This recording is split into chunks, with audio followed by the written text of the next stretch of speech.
नमस्कार, अहाँ सब देख रहे छी SCS न्यूज। हम छी कमलेंद्र झा। आओ खबर के शुरुआत करिए और सबसे पहले बात करी राष्ट्रीय जनता दल के राष्ट्रीय अध्यक्ष लालू प्रसाद यादव के बारे में, जे कि रांची के कोर्ट में आए सरेंडर कर दिलन। चारा घोटाला मामला में रांची कोर्ट में आए लालू प्रसाद यादव सरेंडर केलन, जेकर बाद उनका जेल भेज दिल गेल।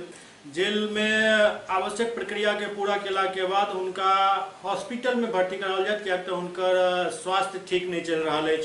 रिम्स में उनकर पूरा चेकअप है, तो उसके बाद फैसला लेल जाए जे लालू प्रसाद यादव रिम्स में रहकर इलाज करवेता या वापस जेल भेजल जाता। ऐसा पहले वो पटना से विदा होने के दौरान प्रेस से वो बात केलन। झारखंड हाई कोर्ट का मेडिकल आधार पर हमको प्रोविजनल मिला था इजाज़त। मुंबई में कराए, एम्स में कराए, रिम्स में कराए, लेकिन पूरी तरह से निरोग हम नहीं हुए।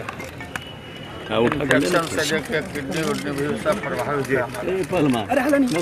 न्यायालय का यह आदेश है कि जब भी बीमार पड़ेंगे तो उसको उनके विचारार्थ या वो सब आएगा तो उनकी ऊपर वो विचार करेंगे। तो कोई अस्पताल में आराम करना हमारा कोई शौक नहीं है। न्यायपालिका पर हमको पूरा भरोसा है, झारखंड हाई कोर्ट के ऊपर भी भरोसा है। कहीं शंका का गुंजाइश नहीं है, इससे न्याय हमको जरूर मिलेगा। आज न कल न्याय मिलना है। पटना के SSP मनु महाराज के नाम से एक फर्जी व्हाट्सएप ग्रुप बनाकर एक लड़का अश्लील पोस्ट कर रहा चल जे पकड़ल गेल। पटना के SSP मनु महाराज के नाम से फर्जी व्हाट्सएप ग्रुप विक्रम के रहे वाला एक युवक बनाकर सांप्रदायिक हिंसा भड़कावे वाला और अश्लील पोस्ट सब करऽ लागल, जाय के बाद एकर जांच शुरू भेल। पूरा मामला में एक युवक के गिरफ्तार किया गेल। आरोप है जे लड़का मनु महाराज के नाम से एक फर्जी व्हाट्सएप ग्रुप बना लेलक और ओहि नंबर से युवक कई लोग के आपत्तिजनक मैसेज करऽ लागल। एकर जानकारी मिलते SSP मनु महाराज एक टीम के लगौलन और तखन ई पकड़ में आयल। गिरफ्तार युवक बतेलक कि ओकरा से गलती भ गेल कि कई लोग हिंदू भावना भड़कावे के पोस्ट डाले छथि, तो हम हिंदुत्व के समर्थन में SSP के नाम वाला व्हाट्सएप ग्रुप बनाकर हिंदुत्व वाला मैसेज भेजऽ लगलहुँ। ओते गिरफ्तार युवक के मोबाइल से बरामद कर लेल गेल, जाहि से लोग के आपत्तिजनक पोस्ट करे चल। सीनियर SP पटना का नाम यूज कर एक प्रोफाइल क्रिएट किया गया और उस प्रोफाइल को ट्रू कॉलर पे भी शो किया गया मेरे नाम से, और फिर उसके माध्यम से जो कुछ आपत्तिजनक भड़काने वाले वीडियोस भी शेयर किए जा रहे थे कुछ ग्रुप्स में। ये बात जब हमारे संज्ञान में आई तो गांधी मैदान थाना अंतर्गत FIR हुई और उस शख्स को पकड़ा गया ये सब जो कर रहा था। उसने कबूल किया है कि ये उसी के द्वारा किया गया। उसके द्वारा उसका मोबाइल भी बरामद किया गया है जिसमें प्रोफाइल बनाया गया है, साक्ष्य संकलित किया गया है। ये मोबाइल है उनका और उन पर कार्रवाई की जा रही है। ऐसे और भी लोग जो फर्जीवाड़ा कर रहे हैं, एक दूसरे के नाम से फेसबुक प्रोफाइल्स बना रहे हैं और थ्रेट कर रहे हैं और रंगदारी वसूल रहे हैं और गलत काम कर रहे हैं, निश्चित रूप से उन पर कार्रवाई होनी चाहिए। सर, कुछ अश्लील वीडियो भी डाला गया था सर। ये लड़के ने कहा कि उसने गलती से डाल दिया था। हाँ, गलती से इसने कई वीडियो शेयर किए हैं, पर ये कभी आपत्तिजनक वीडियो डाला गया था जो सांप्रदायिक सौहार्द को भी बिगाड़ सकता था। जी सर, गलती हो गया सर। क्या करते थे उससे? कुछ नहीं किया सर। उससे प्रधानमंत्री के खिलाफ आपने अभद्र टिप्पणी की थी? नहीं सर। हाँ? कभी नहीं सर। बना रखा था सर का अकाउंट? नहीं बनाए थे, लेकिन वैसा कुछ हम सोचे नहीं थे कि मतलब ऐसा कुछ होगा। तो आपको पता था कि ये पटना के SSP है, इनका फर्जी अकाउंट क्यों बनाया था आपने? जी सर। क्यों बनाया था? व्यक्तिगत लाभ के लिए? गलती हो गया सर। व्यक्तिगत लाभ के लिए? नहीं सर। लड़कियों को इम्प्रेस करते थे? नहीं सर। तो क्या करते थे उससे? गलती हो गया सर, ऐसा कुछ बात नहीं। सुपौल के पिपरा प्रखंड के प्रमुख और उप प्रमुख के अविश्वास प्रस्ताव के बाद दूटा पंचायत समिति सदस्य के अपहरण भ गेल। सुपौल के पिपरा प्रखंड प्रमुख और उप प्रमुख पर अविश्वास प्रस्ताव के बाद राजनीतिक सरगर्मी तेज भ गेल अछि। एक दोसर के माथ दऽ कऽ प्रमुख और उप प्रमुख के कुर्सी हथियावे के दिशा में नया कारनामा सब भऽ रहल अछि। आलम ई जे दू गुट में विभक्त पंचायत समिति सदस्य एक दोसर के विरुद्ध अपहरण के मामला दर्ज करा रहल छथि। आब ई अपहरण है या फिर किछु और, एकर पता पुलिसिया जांच के बाद ही चल सकत। आरोप है जे पिपरा थाना क्षेत्र के केशवनगर निवासी भाग संख्या 3 के पंचायत समिति सदस्य जयमाला देवी जे पिछला 24 तारीख से लापता छथि। पंचायत समिति सदस्य जयमाला देवी के पति किशोर कुमार थाना में आवेदन दऽ कऽ पत्नी के अपहरण के मामला दर्ज करवेलन अछि। ओते दोसर तरफ भाग संख्या 12 के पंचायत समिति सदस्य मीरा देवी के सेहो अपहरण के बात भ रहल अछि और हुनको परिजन थाना में अपहरण के प्राथमिकी दर्ज करल है कि जो वर्तमान में प्रमुख है उनके विरुद्ध अविश्वास का प्रस्ताव आया है और जिसके बारे में उनको अविश्वास प्रस्ताव के पक्ष में विपक्ष में जो भी बहुमत इकट्ठा करना है उसकी तिथि तय नहीं हुई है, लेकिन इसके पहले दोनों ही पक्ष कुछ कुछ समितियों को लेकर और कहीं कहीं शेल्टर ले लिए हैं और ऐसे में इस पक्ष का व्यक्ति को किसी दूसरे के द्वारा, लेकिन इसमें जैसा लग रहा है प्रथम दृष्टया लग रहा है कि किसी तरह के अपहरण की कोई बात नहीं है और स्वेच्छा से लोग गए हैं, एक साथ समूह में गए हैं, फिर भी चूंकि इनके पक्ष वाले लोग उधर चले गए हैं इसलिए इस तरह का दोनों तरफ से ही प्राथमिकी दर्ज कराई गई है। प्राथमिकी दर्ज करने के बाद से अनुसंधान किया जा रहा है। 164 के बयान के बाद वरीय अधिकारियों से सलाह मशवरा कर आगे की कार्रवाई की जाएगी। 20 तारीख को अविश्वास प्रस्ताव लगाया, इसी विरुद्ध में हमने 16 आदमी से अविश्वास प्रस्ताव लगाया। इसी बीच हमारे साथ हमारे पत्नी को जबरदस्ती अपहरण कर लिया गया है हमारे घर पे से। हम नहीं थे घर पे, इसी में यह प्रमुख की विवाह हुई थी, इसी तरह से फंसाया जा रहा है और यह कह रहा है कि प्रस्ताव वापिस लो नहीं तो जान से मार देंगे, गोली मारने का धमकी दे रहा है। सुपौल के सदर अस्पताल में एक युवक के पेट में दर्द के शिकायत पर भर्ती कराओल गेल, जहां युवक के मौत भ गेल। सुपौल सदर अस्पताल में संजीत कुमार नामक एक युवक के पेट में दर्द के कारण भर्ती कराओल गेल छल। सुपौल सदर थाना के मुंगरा निवासी संजीत कुमार के पेट में दर्द भेल और परिजन सब उनका सदर अस्पताल में उपचार लेल भर्ती करालन, जहां डॉक्टर चंदन कुमार के इलाज शुरू केलन, किंतु भयावह स्थिति देखकर डीएमसीएच रेफर कर देलन। इलाज हेतु डीएमसीएच ल जाय के क्रम में मरीज के मौत रास्ता में ही भ गेल। पुनः शव के सदर अस्पताल आनल गेल, जहां पुलिस के देखरेख में पोस्टमार्टम करवाओल गेल। परिजनक आरोप है जे डॉक्टर द्वारा मरीज के गलत सुई दे के कारण स्थिति खराब भेल, जाय कारण मरीज के मौत भ गेल। परिजनक आरोप है जे डॉक्टर द्वारा मरीज के गलत सुई देल गेल, जाय कारण स्थिति खराब भेल, जेकर सूचना डॉक्टर के देल गेल, किंतु डॉक्टर ठीक भ जायत से कहैत रह गेला, किंतु स्थिति भयावह भ गेल और एहि स्थिति के देखैत डॉक्टर उनका अविलंब डीएमसीएच रेफर कर दिलन। रात में सर पेट में दर्द किया, हॉस्पिटल लेकर के आए, यहाँ पे एक बार उल्टी हो गया तो सुइया दिया 3 तो, उसके बाद बोला वहाँ रूम में ले जाओ फिर सुइया देंगे। उसके बाद फिर आया तो सुइया दे दिया इसको, अब बोला कि तो ले जाओ इसको, अब दरभंगा रेफर कर दिया। 5 सुइया मरने के बाद दरभंगा रेफर। सर नाम तो नहीं जानते हैं हम उसका। अच्छा रात में हुआ था ऐसा? जी पेशेंट को हुआ था पेट में दर्द, हम 3 बजे रात में लेके आए थे, एडमिट कराया, यहाँ 2 सुई दिया। उसके बाद हम बुलाने के लिए गए तो डॉक्टर आया, बोला ऐसा ही कटमची होता है। हम बोले नहीं आपको समझता है तो रेफर कीजिए, रेफर नहीं किया, बोला शांत हो जाएगा। शांत होने के बाद फिर दोबारा लाए, हम उसको बुला के डॉक्टर को बोला ठीक हो जाएगा ठीक हो जाएगा। लास्ट में 6 बजे हम बोले पूरा सीरियस हो गया तो फिर बुला के लाए तो बोला क्या, हम बोले रेफर कीजिए, आपसे नहीं समझेगा, सीरियस हो गया है पूरा, तब रेफर किया, वही खुद एम्बुलेंस बुला के दिया। सहरसा के नवहट्टा के अर्जुन मुखिया पिछला 2 महीना से लापता छथि, अखन तक हुनकर कोनो अता पता नहीं लागि सकल। सहरसा नवहट्टा थाना शाहपुर निवासी अर्जुन मुखिया दिल्ली में मछली बेच कर अपन परिवार के भरण पोषण करे छला। अपना घर सहरसा आवे के लेल 22 जून के दिल्ली में ट्रेन पकड़लन, किंतु घर नहीं पहुंच पेला। समय अनुसार घर नहीं पहुंचे पर परिजन सब घर के मुखिया के खोजनाई शुरू कलन। थक हार कर परिजन दिल्ली एवं सहरसा के नवहट्टा थाना में गुमशुदगी के मामला दर्ज करवालन। गुमशुदगी के 2 महीना बीत चुकल है, किंतु अखन तक पुलिस प्रशासन कोनो सुराग नहीं प्राप्त केलक अछि। परिजन सबके रो का बुरा हाल है, कखनो दिल्ली पुलिस तो कखनो जिला प्रशासन के चौकट पर घर के मुखिया बरामदगी के गुहार लगावत नजर आबि रहल छथि, किंतु पुलिस के अभिरुचि बिल्कुल नगण्य अछि। परिजन अजित कुमार के कहब है जे 22 जून के अर्जुन मुखिया दिल्ली से चलला, किंतु घर नहीं अला। 26 जून के अनजान नंबर से फोन आयल, जाय में कहल गेल जे अहाँ के पिता सही सलामत छथि, जल्द ही घर पहुंच जाता।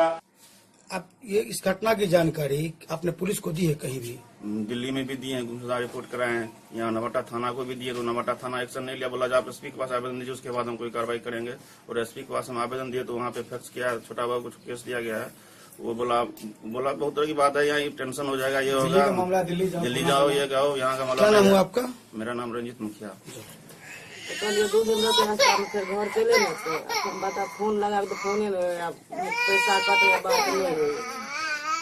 तब 4 दिन भए गेलै न, तो हम गेलिए हमर टोली तो पूछे सुबह ना गाड़ी पकड़ लके झूठी अच्छा, और राते में कांड भए गेल, रात में बात करके दल कि बहुते लोग इतना घर पर छे, तो एनू के किस ने मैया भोर खुना करिए बात आ छोड़ दो, तो भोर लगाबे तो बाते नहीं, आ पैसा खाली कट रहे। तब हम पूछे लो तो चल गए घर, आ नहीं वो दिन बात हो तो हेबे न करी, दूसरे को गुंडे कोई फोन करी खाली। धनबाद में कोयला और अन्य लौह अयस्क के खुदाई तो चलते रहते, लेकिन एक खुदाई के दौरान उस समय हंगामा भ गेल जखन खुदाई में मोर्टार बरामद भेल। धनबाद में एक खुदाई के दौरान कोयला के जगह रॉकेट लॉन्चर में लागे वाला मोर्टार बरामद भेल। मामला धनबाद के सिंदरी थाना क्षेत्र स्थित मनोहर टांड ML 224 के अछि। बताओल जा रहा है जे वासुदेव नामक व्यक्ति अपना आवास के आंगन के सफाई कर रहा छला। एही दौरान आंगन के खुदाई के दौरान ई भयावह हथियार मिलल। अखन तक एहन हथियार टीवी पर ही देखे के लिए मिलल छल, लेकिन अपना घर के आंगन में एकरा देख कर उनकर सबके होश उड़ गेल।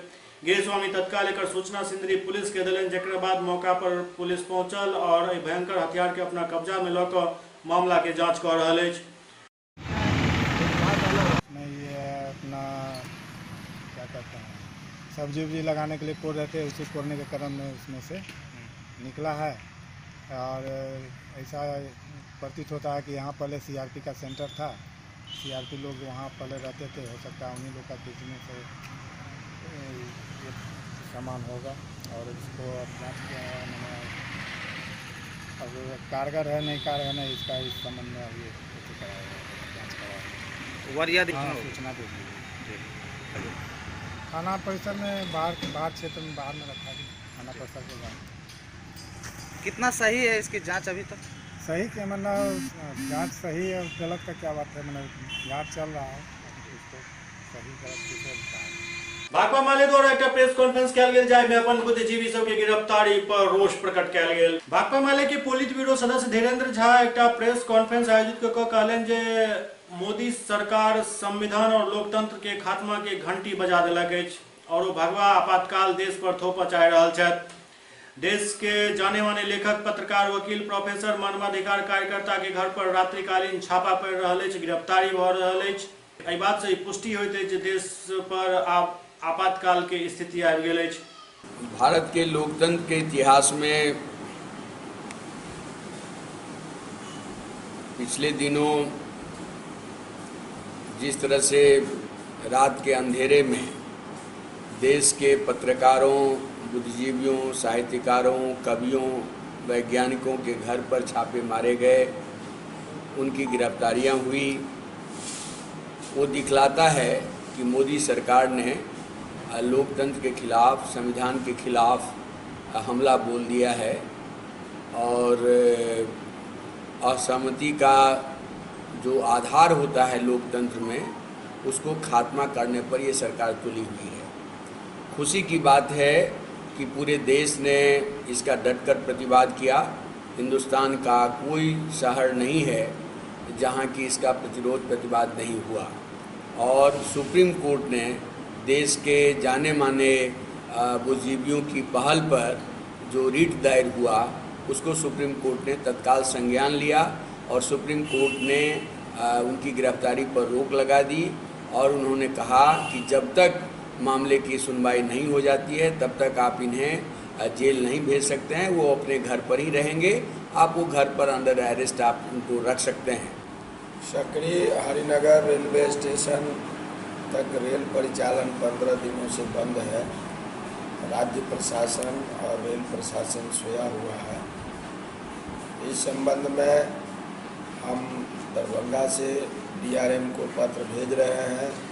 3 दिनों के अंदर यदि रेल परिचालन शुरू नहीं हुआ तो माले कार्यकर्ता सड़क पर उतर के आंदोलन तेज करेगा। आज हम मांग कर रहे हैं कि पटना गया रेल खंड में जिस तरह से हॉल्ट का निर्माण किया गया है उसी तरह से नागरिकों की ज़रूरत को देखते हुए, उनकी अपेक्षाओं को देखते हुए रेलवे एक कमेटी बनाए और 3 महीना के अंदर हॉल्ट निर्माण के काम को पूरा करें। हम आपको बताना चाहते हैं कि दरभंगा में अपराध में भी वृद्धि हुई है। अभी कुछ ही दिन पहले मिर्ज़ापुर चौक पर एक परिवार को सरेआम ज़बरदस्त मैंने कह लीजिए पिटाई किया जाता है। दरभंगा एसएसपी उसकी गिरफ्तारी के आदेश देते हैं, लेकिन अभी तक कोई गिरफ्तारियां नहीं हो रही। पिटाई घर में घुस के मारा गया था। सड़क से लेकर के और चौर तक ले गया था, उसकी हत्या तक घर में घुस के किया गया। घर में घुस के और उठाने नहीं था। हाँ, घर में घुस करके पीटा गया, फिर उसको निकाल के बाहर ले जाया जाता। दरभंगा व्यवहार न्यायालय के वरिष्ठ अधिवक्ता राजेश्वर मिश्र के निधन भ गेलन। वरिष्ठ अधिवक्ता राजेश्वर मिश्र के 85 वर्ष के उम्र में निधन भ गेलन। उनका निधन के कारण न्यायिक कार्य से वकील सब अपना आप के अलग रखलन। अधिवक्ता राजेश्वर मिश्र के आत्मा के शांति के लिए 2 मिनट के मौन धारण किया गेल। राजेश्वर बाबू हम लोगों के गुरुजन थे। सीएम कॉलेज में हम लोग उनसे पढ़े थे और यहाँ मैक्सिमम छात्र जो हैं उनके समय के विद्यार्थी हैं। अच्छे शिक्षक में उनका था और कानून में उनकी पकड़ काफ़ी थी और लोकप्रिय थे। राजनीतिक पकड़ भी थी, एपीपी भी थे और स्पेशल पीपी भी थे और पक्ष के बाहर थे। जो भी आदमी उनसे मदद लेने के लिए आता था मदद देते थे। और सीएम कॉलेज का जो वर्तमान परिसर है, जो डैनवी हाउस, उनके प्रयास से सीएम लॉ कॉलेज वहाँ स्थानांतरित हुआ सीएम साइंस कॉलेज से। वो उनका बहुत बड़ी देन थी और हम लोगों के बीच बहुत हम लोग मर्माहत है कि काफ़ी दिनों से व्यवस्था चल रहे थे और उनका मार्गदर्शन मिलना चाहिए था। अभी उनके जाने से हम लोग अपूरणीय क्षति हुई है। सर वो पहले प्लीडर में ज्वाइन किए थे, जैसे हम लोग सुन रहे हैं। उस समय में तो हम नहीं था, मैं नहीं था यहाँ वकालत करते। और रिकॉर्ड देखने से प्लीडर में 64-65 में वो एडवोकेट बिहार बार काउंसिल से जुड़े, तब से यहाँ रेगुलर प्रैक्टिस करते रहे। अच्छे अधिवक्ता थे, एडिशनल पब्लिक प्रोसिक्यूटर भी थे, 7AC एक्ट के विशेष लोक अभियोजक भी थे, प्रोफेसर थे।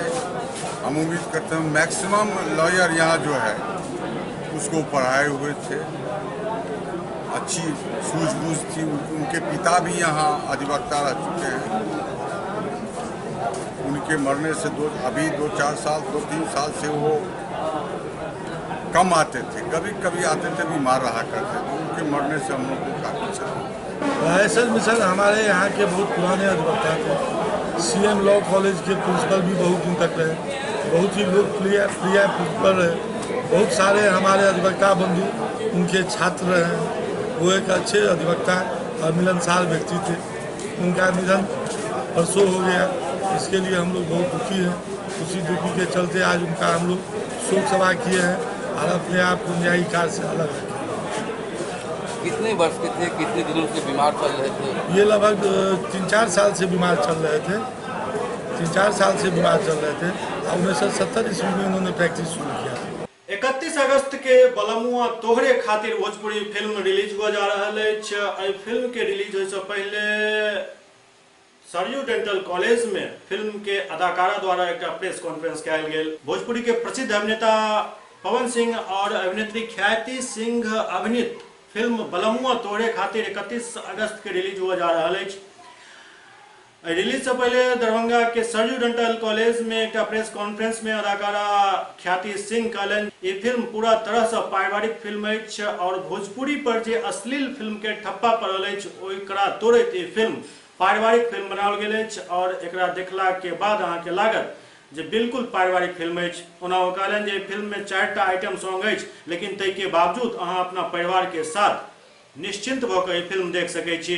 दरअसल भोजपुरी फिल्म के एकटा एहन दौर चलल जाहिमे लोग सब भोजपुरी फिल्म से किनारा करऽ लगला, कियाक तऽ भोजपुरी फिल्म में अश्लीलता एतेक ज्यादा बढ़ैत चलि गेल जे लोग अपन अपन बच्चा के भोजपुरी से दूर करऽ लगलन। इसके लिए कोई खास परियोजना भविष्य की? अभी फिलहाल में तो भोजपुरी पे ज़्यादा ध्यान है, इसलिए आने वाली 4 स्क्रिप्ट्स हमारी और रेडी हो चुकी हैं, जिसके ऊपर में काम फाइनलाइजेशन पर है। उसकी शूटिंग बहुत जल्द स्टार्ट होने जा रही है। उस उसके बाद में नेक्स्ट पड़ाव बॉलीवुड पहले रहेगा, पर अब आपने मैथिली बोला है तो जरूर ध्यान दूँगी और मैथिली के लिए आगे जरूर पढ़ना चाहूँगी। एक और अंतिम क्वेश्चन, जब भोजपुरी फिल्मों से अश्लीलता को मुक्त करने की बात आती है तो सारे सितारे एक साथ एक मंच पे क्यों नहीं आते? सारे सितारे एक साथ एक मंच पर हैं, आप बताइए कौन सा सितारा ऐसा बहुत है? ऐसे आयोजन होते हैं जब कभी कोई स्टार गायब हो जाते हैं, कभी कोई और स्टार गायब हो जाता है, इसका क्या कहना है? अब फिलहाल में तो सब सितारे जो हैं वो सितारे रहेंगे तभी ना जब तक काम करेंगे। अब सबको आप एक एक कर साथ में एक साथ में सारा इंडस्ट्री एक साथ में ले आएंगे तो कैसे काम चलेगा? सबका अपना अपना बिजी शेड्यूल है, सबकी प्रायर कमिटमेंट्स हैं। अब कमिटमेंट्स कोई नहीं छोड़ सकता है, बट हाँ जहाँ पर सारे एक साथ इकट्ठे होते हैं जो कि आपके अवार्ड फंक्शंस वगैरह हैं, वहाँ पर आप इस चीज़ को देखें क्योंकि सारे सितारे एक मत होकर यही बोलते हैं कि हम अश्लीलता से दूर हो गए हैं। मुझे याद है जब मैं पवन सिंह से 2013 में मिली थी, तब उन्होंने उसी से एक महीना पहले ही एक प्रेस कॉन्फ्रेंस में ये रिलीज़ किया था कि मैं अश्लील गाने गाना है, आज से मैं प्रण लेता हूँ, मैं छोड़ रहा हूँ। जब आपके इतने बड़े बड़े सिंगर्स इस चीज़ के लिए पब्लिक प्लेटफॉर्म पर बोल रहे हैं तो अब आप क्या चाहते हैं? हाथ जोड़ के बोलूँगी, मेरी महिलाएं और बहनें जितनी भी हैं, प्लीज़ सिनेमा में जाइए, जाके सिनेमा में देखिए इस सिनेमा को, आपको पता चलेगा आप भोजपुरी से आज भी कनेक्टेड हैं। जिस दिन किसी भी महिला को घूंघट निकालना या मुंह झुकाने की सिनेमा में मेरी जरूरत पड़ गई, उस दिन मैं सिनेमा बनाना छोड़ दूंगी। इसी वादे के साथ में मेरे बैनर में काम करना स्टार्ट किया है और हमारी लेके आजा बैंड बाजा पवन राजा को भी बहुत अच्छा प्यार और आशीर्वाद जनता ने दिया था। अभी फिर से वही प्यार और आशीर्वाद आप सबसे बस। जी, मैं इस फिल्म में पॉजिटिव रोल कर रहा हूँ। मनोज जी जो तक जैसा कि ख्याति जी ने बताया कि हंसाते गुदगुदाते रहे, वो इस फिल्म में बहुत क्रूअल कैरेक्टर में विलन है, तो मैं सारी बातें उसमें आ गई। और मैं जो हूँ जो मेरा किरदार है वो एक नौटंकी कंपनी का मालिक है जो ड्रामा कंपनी चलाता है। पूरी फिल्म में वो किरदार अपनी बात को शेर व शायरी के माध्यम से कहता है और ख्याति जी जो इस फिल्म की नायिका है उनके संघर्ष में उनका साथ देता है और बीच बीच में अपनी बात कहने के लिए शेर व शायरी का सहारा लेता है। तो एक शायरी जो मैं इनको फिल्म के बीच में बोलता हूँ, आप लोगों से भी शेयर करना चाहूँगा कि खाकर शिकस्त कोशिशें हर बार करेंगे, दुश्मन भी साजिशें हजार करेंगे, तुम साथ न दो मेरा केवल दुआ करो, ये आग का दरिया हम खुद ही पार करेंगे। और इस तरीके की चीज़ें हैं और मेरे ख्याल से वो इतनी ज़्यादा फिल्में मैंने की हैं, मगर इसमें जो कि हम पहले शुरू में ही ख्याति जी ने जिक्र किया कि इसमें अश्लीलता नहीं, आप अपने पूरे परिवार के साथ देख सकते हैं। आपको कभी बगलें नहीं झाँकनी पड़ेगी, मुंडी नीचे नहीं करनी पड़ेगी, बावजूद इसके कि हमने इसमें 4 आइटम सॉन्ग रखे हैं। मनोज सागर जी ने बहुत कमाल की स्क्रिप्ट लिखी है और जितने किरदार हैं इस फिल्म में सब बहुत पावरफुल हैं। कि सिनेमा जो है, जब मुझसे ख्याति जी ने कहा था एक सिनेमा लिखिए और अच्छा होना चाहिए, तो मैं जहाँ भी जाता हूँ प्रमोशन में, शूट में, मीडिया एक सवाल जरूर करती है कि जो भोजपुरी में अश्लीलता बढ़ रही है इसके बारे में आपकी क्या राय है। तो एक्चुअली में क्या 2010 के बाद से ही अश्लील फिल्में बनने बंद हो गई, लेकिन चौथा स्तंभ मीडिया होता है, मीडिया सिनेमा ही नहीं देखता। उनको जो बता दिया जाता है वो मान लेते हैं। सिनेमा हॉल भी उस लायक नहीं कि जाकर देख सकें। मुझे लगता है कि मीडिया को भी सिनेमा देखना चाहिए। हर साल लगभग 15 फिल्में ऐसी बनती हैं जो बहुत बेहतरीन फिल्में होती हैं, परिवार के साथ देखी जा सकती हैं, लेकिन वो वही गरीब की लुगाई, सबकी भौजाई, नामी बढ़िया सन्नामी चोर। एक बच्चे से पूछा कल मैंने छपरा में, बेटा गोपालगंज में, कि बेटा तू जो है भोजपुरी फिल्म देखता है? बोलता नहीं। क्यों? पापा ने मना किया। क्यों बेटा? बोलते गंदी फिल्म। कहाँ से गंदी हो गई? तो यही मरवा के रहेगी, हिंदी में आ जाना है, सीधे अंदर आ जाना, खिड़की मत खड़काना। सनी लियोनी को एक्सेप्ट कर लिया, देवी बना के आरती उतार रहे हैं, उसके बारे में कोई एक लाइन लिखता ही नहीं।